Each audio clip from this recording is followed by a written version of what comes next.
Hey everybody, welcome back to the Breath of Fire 3 walkthrough. We are... I think I gotta finish up this... I don't know. The sample rooms, we'll just call it that. And then, I'm trying to think what else I added to this video. Oh, just a couple of spots that I, ran around to farm the Gooking. I tossed in the first time that I beat him, as well as, I guess, the place that I prefer to farm them at. So we'll get back to that, but we do have a couple of sample fights yet to get through, so we will take care of those hopefully quickly. I think I wandered around a little bit and took, some incorrect paths, so whatever, it's kind of how this goes.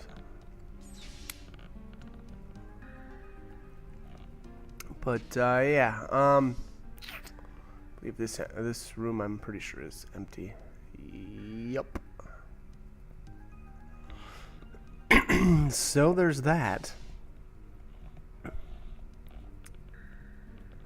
There we go. Finally get who is this? Mikba? Mikba. What is good old... If I remember right, Mikba doesn't really have anything. Not really, worth... Oh my god, I can't find him. There he is. Silver Mail. No, not really worth doing anything with. Guess he's got multi-strike if you ever, or if you didn't learn that ever. But, at this point, it's kind of like, if you're just learning it now, you're not going to get much use out of it. I guess unless you, decide to go farm, I guess, end game items. That's kind, and that's kind of what I did actually. Now that I think about it, I I came through here and learned. What did I learn? I learned Evil Eye, and what else did I learn? Thunderstrike from the Mistmen. And some of those skills actually do come in quite handy, especially if you decided to farm the oh my gosh, I'm drawing a blank. The Goo Titans for their life shards, because if you get, I mean, you should get the first hit in on them, and if you can get like a Thunderstrike off on one and you can cast Evil Eye on the other, there's a chance that you can PZ, two of them, or paralyze two of them right away, and then they'll never use, then they don't get to use their time to blow skill on you. So, if it works out that way, it's I guess, I don't know, it's a good thing. And that is why actually I equip my characters with the enemy skills that they've got. Normally, I have the hero with charm and steel, which might seem like a strange combo, but I use Momo for like utility type of stuff, so it always felt like it made sense. Made sense to set him up like that. So it's it's basically like a charm with the hero, and then I actually have Rigo second, which is another kind of odd thing. Normally I think most people are gonna have Rigo first, but the crummy part about that is that if you have him using the Pilfer skill, if he goes first, then that you're not making very good use of the charm skill, because if your slower character has charm, well then he tries to steal and he doesn't get that boosted steal rate from the charm skill. So again, that's kind of how I like to set my characters up this way. Man, Ree is just crushing these guys down.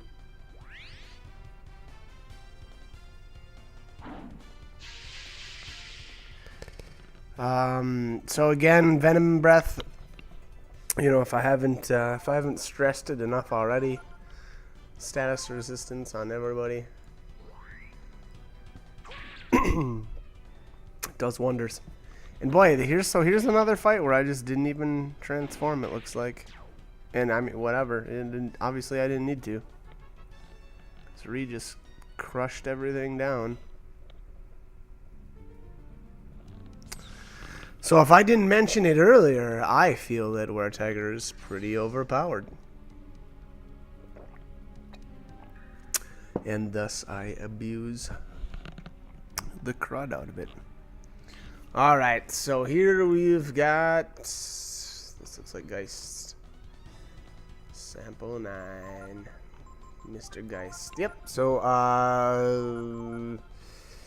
actually, it's kind of resistant to most elements. At least 25% resistance to most of them. Other than now ice, he has no resistance, so you'll do regular damage with ice spells.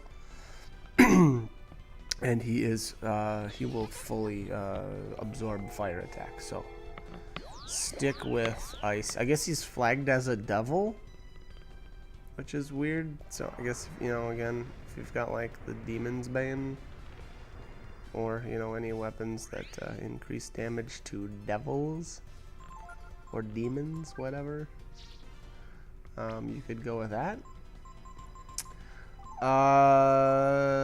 He's got the same basic abilities as Geist did, you know, so Sanctuary. So don't really waste time buffing up, you know, with might and that sort of thing. There's not much reason to. I don't know. Okay.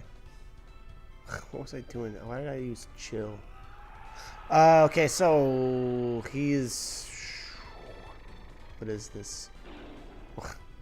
He's 75% resistance to psionic skills, and chill actually will do speed down.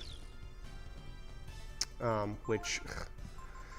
I don't know. That would have been such a good skill. It feels like it would have been such a great enemy skill if you would have got it at the beginning of the game. But at this point, it's just... It's hard to find uses for it. But man, look at that. Just crushing down. Well, so now I said to not use buffing attacks because he uses Sanctuary, and then I use buffing attacks anyway. But whatever. Wow. Okay. Oh, he's only got 1.5k health, so that's why he died that fast. Yeah, I don't know if I even want to... Is there any point to discussing that fight any further? And here we are, back at the main room. Did I miss something? I guess I must have thought I missed something. Oh yeah, I did. There's this little path up here. I think there's a treasure chest coming up here that I needed to grab, I believe. Okay.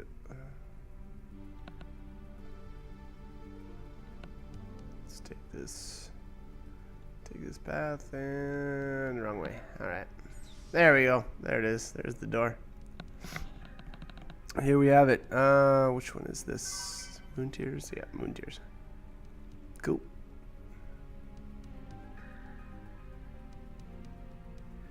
And, you know, I don't remember if I... Oh, okay, there's a door here? What? Weird. Strange. I don't remember if I took footage of that... I thought it was an hourglass. Hidden up on this level. Actually, kind of where the ladder is that leads down into the save room. So I don't remember if I actually took footage of that or not. So maybe I'll have to check here. I'll have to go back and watch again. Either that or just include that on my. What I'll probably right between those that little between those two doors back there. Whatever. But I don't remember. What else do I have here? Okay, I'm gonna talk about. Oh, yeah, okay. I did include this. So we've got basically this ladder right here. This is kind of the final path, I guess, or final passageway to the dungeon or to the boss. And so Honey takes off here a little bit, and she opens up a door or something. But this corridor right here actually is where I do a little bit of farming.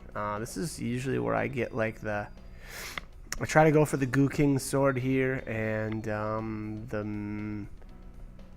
the mist armor from the Mistmen, as well as the drop from the, what would it be, the life stealer from the vampire.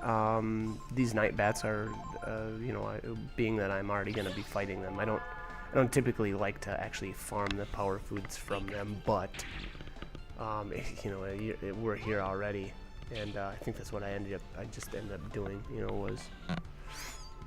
was stealing from them and getting actually a ton of power foods from these.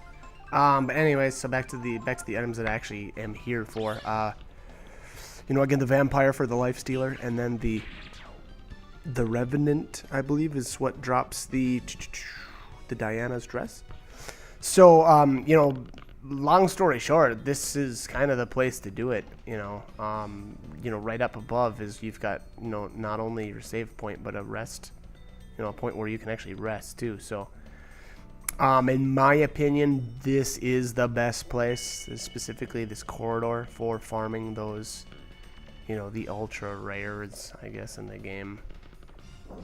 You know, you get most of them here. Again, the Dragon Fang though comes to mind, and that you can't get that here. That's way back up where you fight the ice drakes and the fire drakes. So yeah, whatever.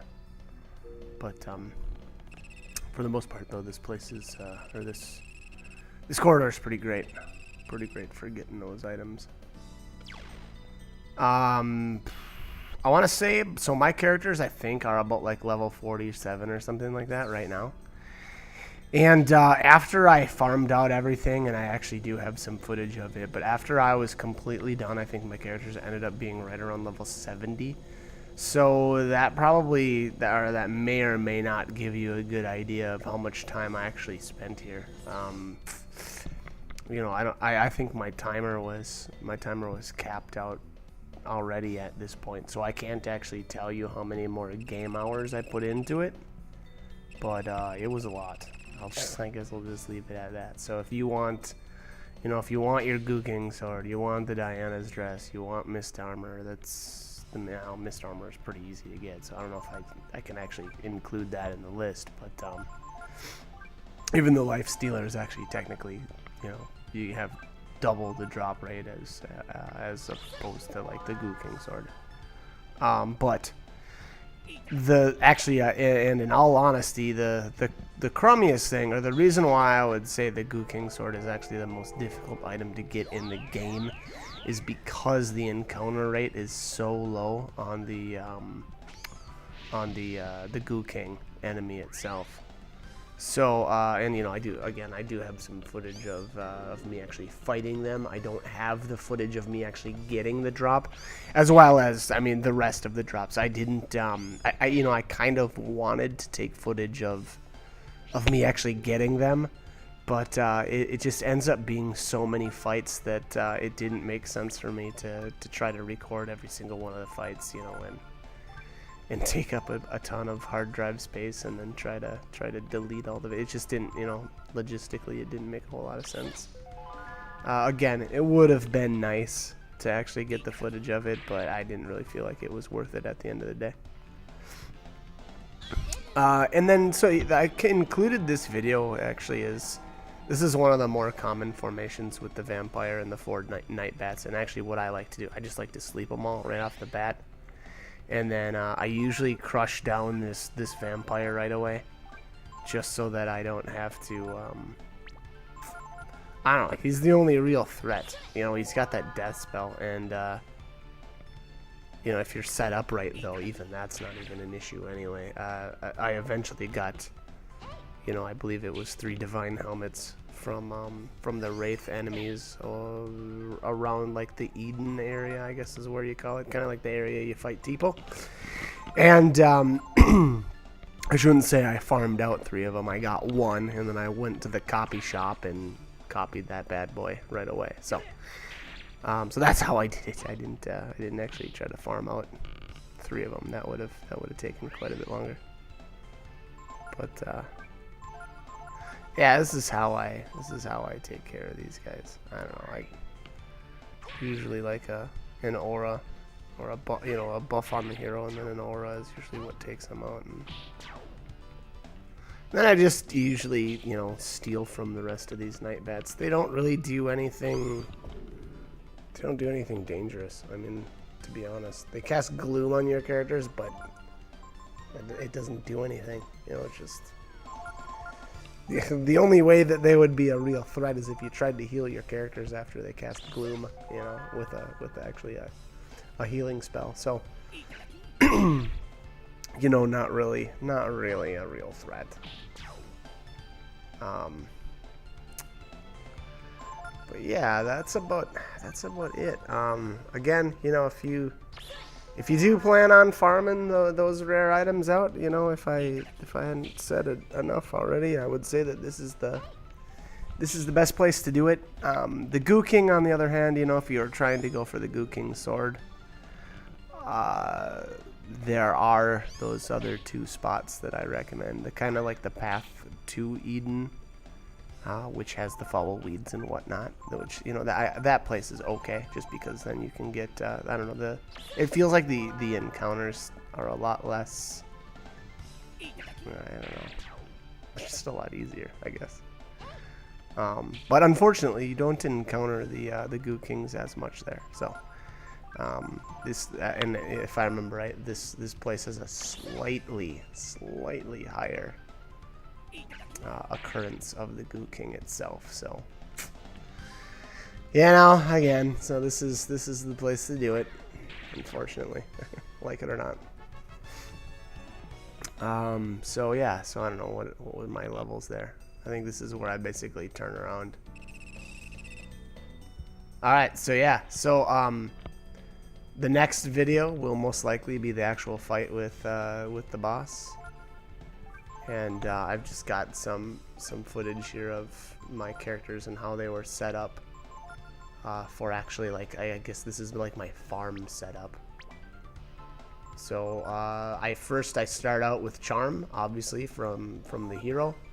That's gonna double your chances of getting the Goo King sword at the end, which, doubling almost no chance at all is still almost nothing, but it's twice the chance nonetheless. There are some theories on how to increase your trap rate, and they're all horrible. The only I should say they're all false. The only way you can actually increase your drop rate is with the Charm skill. I've heard read multiple times that the Midas Stone helps, but it does not. The Midas Stone has no effect on your drops whatsoever. That is strictly the amount of money that you get at the end of the battle. So, and it gives you a 50%. Sorry, it gives you 50% more Zenny after every battle. So, again, if you're trying to get the Goo King sword, don't worry about having a Midas Stone equipped. It does not help you. But yeah, so anyways, this is the first fight with the Goo King, and basically it's, the hero uses Charm, steals the green apple. That's basically a must. Once you steal its green apple, it will no longer try to. I shouldn't say that. On occasion, when I've had two Goo Kings together, even though I've stolen the green apple, occasionally one of them will still run away. So, but when you get these Goo Kings solo, or if there's only one Goo King, I should say, anytime I've ever stolen its green apple, it's never run away. So that's how I recommend doing it. Again, I'll walk you through it. It's first turn is Charm with the hero, second turn is Pilfer with Rhi, and then usually, whatever you want to do with Momo. Usually that's buffing up the hero or buffing up Rhi, or whatever. It doesn't really matter. Once you get to a certain point, the Kaiser form with, like, I believe it's one focus. Maybe it's two. Well, I think that. This is when I was still quite a bit. Sorry, I was still quite a bit weaker. So I think this was two focuses. You'll have to watch, I guess, the video one more time to make sure if you want. But a couple of focuses and then an aura, and then the Were-Tiger just does a little extra damage too here and there. So oh my gosh, that was actually quite a bit of overkill right there. 3.5k. That was huge.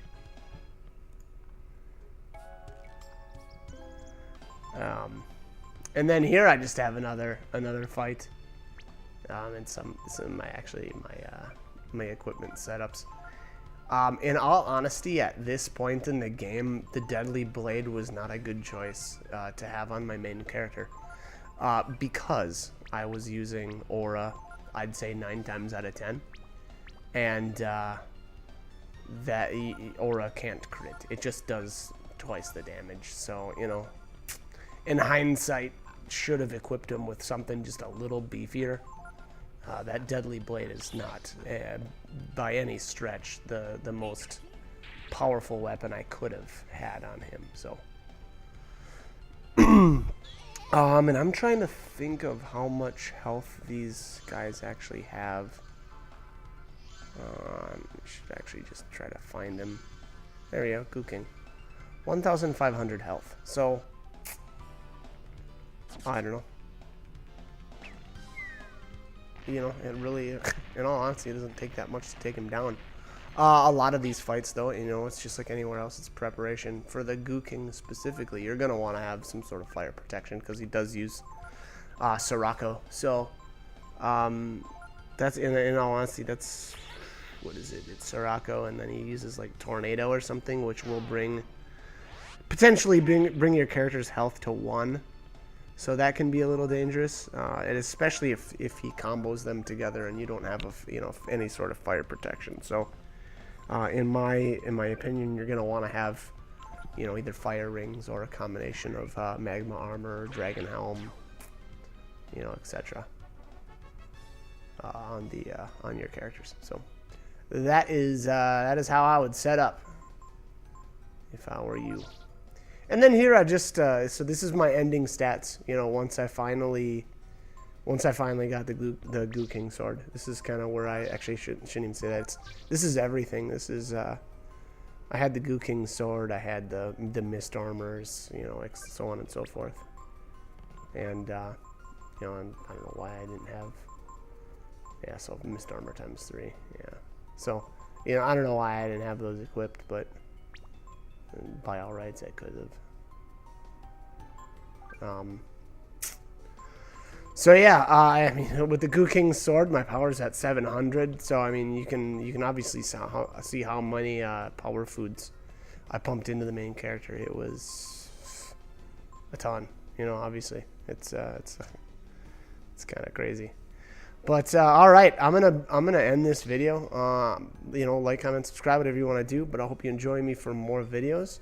The next one should be the final video. So you know, prepare yourselves. We're gonna take down Big Bad Miria. I'm gonna show her what's up. So, all right, thanks for watching.